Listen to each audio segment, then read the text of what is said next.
Okay, cool. Here we're at Ottawa, Canada. First Somali-speaking white boy. Yeah. From where? Richie, Ontario, Canada. His name is Yassine. Hala.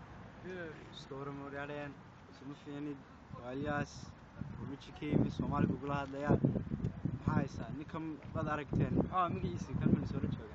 Bashir Mia, Bashir Benala. Canadian Banay, half Canadian, half Caribbean. In Hadana Arkiso or Somali Kagabadania. Oh my goodness. Kusababaraya Soomaaliga. Wallahi markan waxaan ka arkaynaa meeshan inay tahay inaa luqadeena lagu dhaganaado luqadeena hooyo. Soomaa Yaasiino aad baad Ilaahay baa runtii jecel Soomaaliga ayaa ka fiican Ingiriisiga hadaan ku dhaqo. Wow, wallahi that's unbelievable. Ma aha Soomaaliga ku hadlo. Walaal waxaad u sheegtaa dadka dadweynaha shacabka Soomaaliyeed ee adduunka meel walba wada fadhiya waxaad u sheegtaa like background kaaga exactly quickly baa ku tiri markii Soomaali ma ku soo dhax koray hay Soomaalida dhaqankooda iyo waxooga dhan ba soo bartay moogtay hay Soomaalida waxaan ka bartay waxyaabo badan oo aan cadaan ka arki waayay moogtay xaggan Carling awoogay baa degan kii hooyaday dhalay okay ya isaga laba cisho guriga markii uu hayay wuu soo laagay moogtay cadaan ma fahmayo qiimaha family Soomaalidu taqaanay moogtay incredible Soomaalida adduunka meel kasta ku nool ee fiidiyoga daawalaya baan sheegaya imika luqadda haylaabina ayidin cunay wallahi كان شوقا إنك كل يوم صومالي كوها شو مشرتو إنا لله وإنا إليه راجعون. تذكر صومالي ده واحد يقول له يو بسكوت الر واحد سكبح وريا محاي ساده.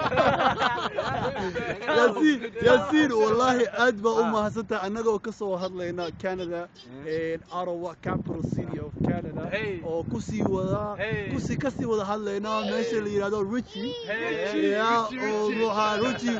Richie is definitely represented marka waa mahadsantahay Ilyas ilaahayna ha kula garab qabto all your endeavors u sheeg please intaanan sii bixin background kaaga again half Canadian half Caribbean Somalian ku sheego half cadaan half madow waa Canadian iyo Caribbean marka guys waxba idinkuma aha inaad numberkaygaan idin dhibayaa email ka fiican emailka ka fiican numberkii emailka waan israacinayaa idinku waxa doonanaysaan idinka idin jirtaa numberku waxa weeyaan 613-263-9092 way dhamaatay ma fahantay emailkuna waxa weeyaan Ilyas or ILYAZ05@hotmail.com. There you go. Marka, you know, all the females or rabaan inay guur doon yihiin iska soo waca